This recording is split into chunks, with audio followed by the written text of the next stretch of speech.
The average Western home runs out of room by design. An attic full of boxes nobody's opened in years. A garage half full of things, not cars. A spare bedroom that sits empty most of the year. A shed built just to hide the trash cans. A Japanese home is often half the size, and somehow none of this happens there. Today's list is 15 things Japanese homes don't need, but Western homes can't live without. Number one is the single decision that makes a Japanese home never run out of space. Let's start with the easiest one to spot. Number 15, the walk-in closet.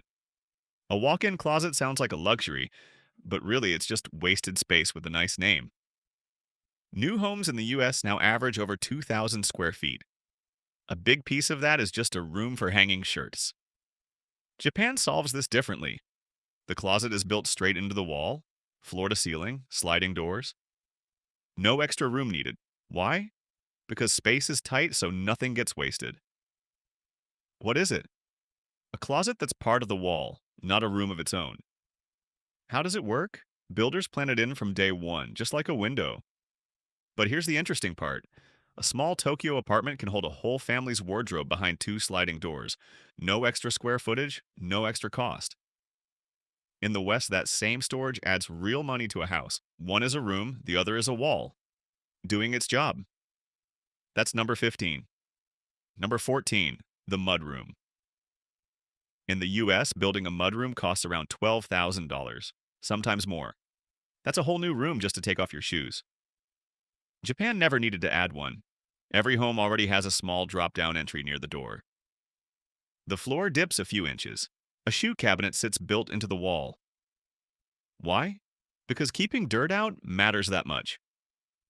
What is it? A tiny entry space that's part of the original floor plan. How does it work?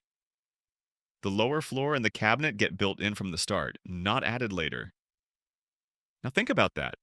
A homeowner in Minnesota pays $15,000 for a mudroom. A renter in Osaka gets the same thing for free because the building was designed that way from day one. You don't need a new room. You need a few smart inches. That's number 14. Number 13, the second fridge. About a third of American homes now have a second fridge, usually sitting in the garage. Most of them are old. Some run all day, just to chill a few drinks. Japan rarely needs a backup fridge at all. The main fridge is built to fit the kitchen exactly. The doors can open from either side, depending on the room. Why? Because one well-placed fridge can do the job alone. What is it? A fridge shaped around the kitchen, not the other way around. How does it work? Smaller, more frequent grocery trips mean less needs to be stored at once, and it completely changes how you see daily life. That extra fridge in your garage can add over $100 a year to your power bill. For something you open 4 times a week, one good fridge beats 2 bad habits. That's number 13. Number 12, the tumble dryer. In North America, about 8 in 10 homes run a dryer every week. It's one of the most expensive appliances to use. In Japan, the bathroom does the drying. A ceiling unit turns the whole bathroom into a heated, dry room. Clothes go in. The door shuts. Done. Why? Because one room can quietly serve 2 jobs. What is it? A drying system built into a space you already have. How does it work? It pulls moisture out of the air instead of just blasting heat. But wait, most Japanese homes actually own a washer with a drying setting built in. Fewer than 1 in 10 people ever turn it on. They're not missing a dryer. They're simply not using one. The room you already have can do the job a machine was built for. That's number 12. Number 11, the guest bedroom. A spare bedroom sounds generous, but most families use it. 3 nights a year, it still gets heated, cleaned, furnished, all year long. In Japan, bedding folds away into a closet. Any room can become a bedroom overnight, then turn back into a living room by morning. Why? Because a room shouldn't sit empty for 50 weeks a year. What is it? Bedding stored flat, not a bed that takes up the floor. How does it work? It slides into a closet barely wider than a door. That's where things get interesting. A small Kyoto apartment once hosted 4 overnight guests for a holiday weekend. By breakfast, the room was a dining space again. A room that does one thing well. Still only does one thing. That's number 11. If you're enjoying this so far, go ahead and tap like. It tells YouTube you want more of Japan's clever everyday innovations. And if you love discovering things you didn't even know existed, hit subscribe so you don't miss the rest of this list. Trust me, the next ones are even cooler. Number 10, the trash can corral. Big trash bins now sit outside so many homes, people build sheds just to hide them. Japan handles trash completely differently. Garbage gets picked up 2 or 3 times a week, sorted into small bags, often dropped at one shared spot for the whole street. Why? Because trash builds up fast when pickup is slow. What is it? Frequent collection instead of one big weekly haul. How does it work? Small bags, strict sorting, and a shared drop point instead of private bins. Now think about that. One neighborhood in Yokohama shares a single covered cage on the corner. It's empty again by mid-morning, with nothing sitting in anyone's yard. The problem was never the trash. It was waiting too long to deal with it. Collect more often, and you never need to hide it. That's number 10. Number 9, the laundry room. Newer homes in North America and the UK often set aside a full room, just for a washer and dryer. That's 50 to 100 square feet for 2 machines.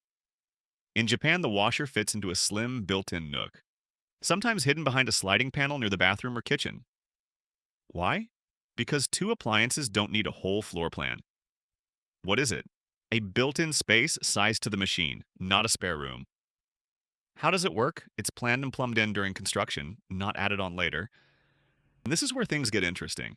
A renovated home outside Vancouver gave up a 70 square foot bedroom for laundry. A Tokyo apartment a third that size runs its laundry from a space barely wider than the machine. The machine needed a footprint. It never needed a floor plan. That's number 9. Number 8, the cleaning closet. You know the one.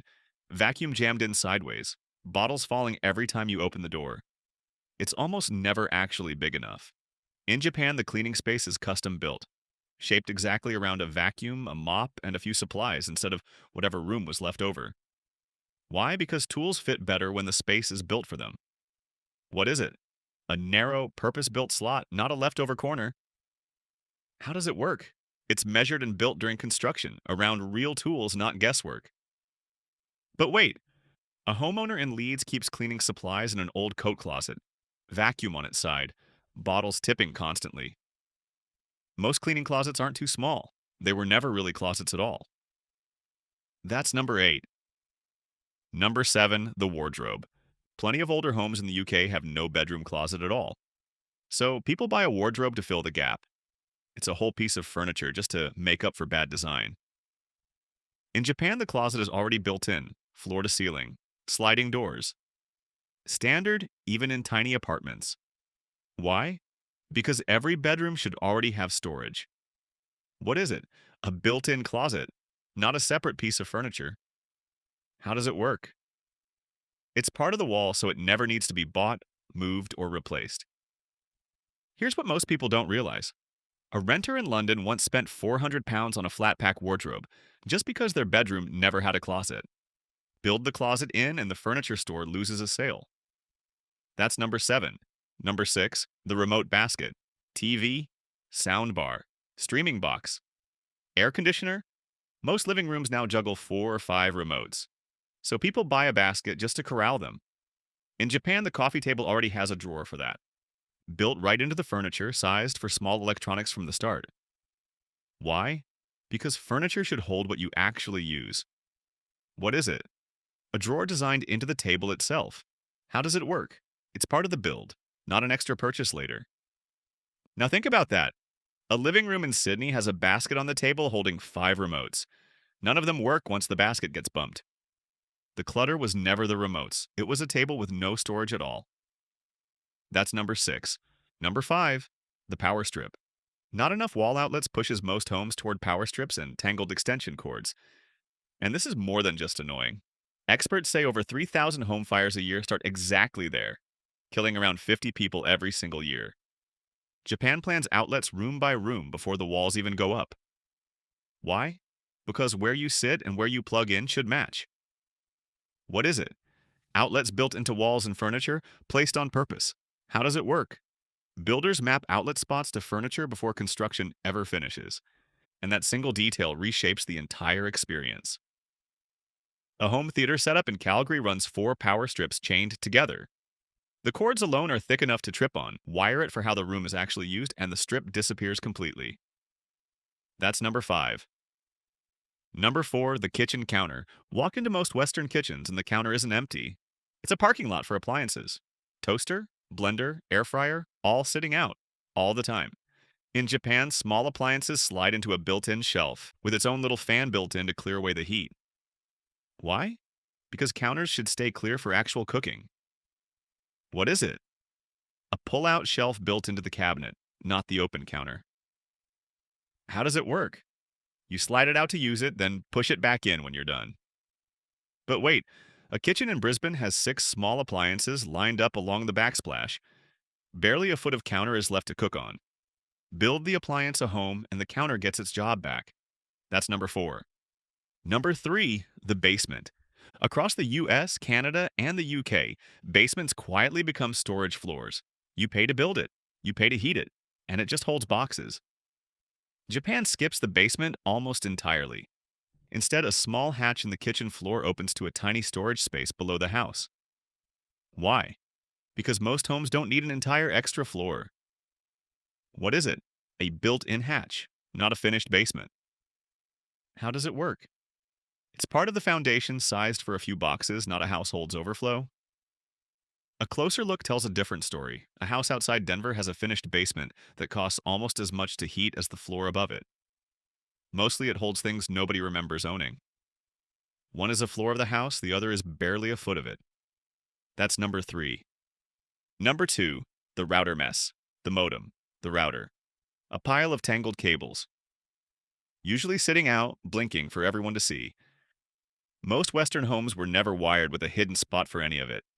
In Japan, the media cabinet hides all of it, built with channels for cables and just enough space to breathe. Why?